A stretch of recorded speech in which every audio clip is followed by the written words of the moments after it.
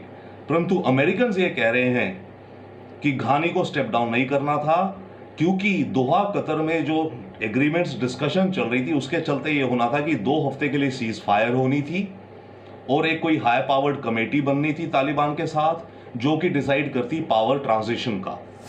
अशरफ गनी तो देश से बाहर जा चुके हैं। दूसरी तरफ उपराष्ट्रपति सालेह ने पंजशील जाकर तालिबान के खिलाफ बड़ी लड़ाई का ऐलान कर दिया है। यानी सालेह तालिबान के सामने हथियार डालने को तैयार नहीं है।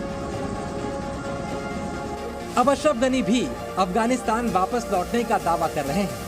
अफगानिस्तान जिस तरह का देश है, कबीले हैं और ये सारे लीडर्स रहे हैं अपनी अपनी कबीलों के, अपनी अपनी ट्राइब्स के, तो घानी कभी वापस आ भी सकते हैं, परंतु इनका चांस कम है क्योंकि अब जो नॉर्दर्न अलायंस बन गई है, या जो बाकी और हमीद करजाई और अब्दुल्ला जो इन्हीं के सरकार के पार्टनर्स थे जो अफगानिस्तान में ही रह गए या फिर पाकिस्तान में है ये लोग इस समय, राइट, ये लोग अब घानी को कितना वेलकम करेंगे और उसको वापस अपने साथ टेबल के ऊपर सीट देंगे कि नहीं देंगे वो बात है। तो घानी के चांसेस कम है और इनका पावर शेयरिंग में आने के भी चांसेस कम है इस समय। अब कुल मिलाकर अफगानिस्तान में तालिबान नई सरकार बनाने की तैयारी कर रहा है। अशरफ गनी तो देश के बाहर चले गए, लेकिन अफगानिस्तान की जनता आजादी वाले दिन अपना झंडा बुलंद कर रही है। अफगान जनता को ना तो तालिबान के जुल्मों का डर है, न ही तालिबान की गोलियों का। मनीष शुक्ला के साथ ब्यूरो रिपोर्ट, जी मीडिया। तो ये पूरी दुनिया ने देखा कि अशरफ गनी तालिबान का मुकाबला किए बगैर ही अफगानिस्तान को छोड़कर चले गए। वैसे तालिबान ने जिस रफ्तार से काबुल पर कब्जा किया उसका अंदाजा तो अमेरिका को भी नहीं था। अमेरिका के joint chief of staff general mark मिले ने इस बात को स्वीकार किया है कि अमेरिका की खुफिया एजेंसियां तालिबान की रफ्तार को समझने में नाकाम रहीं।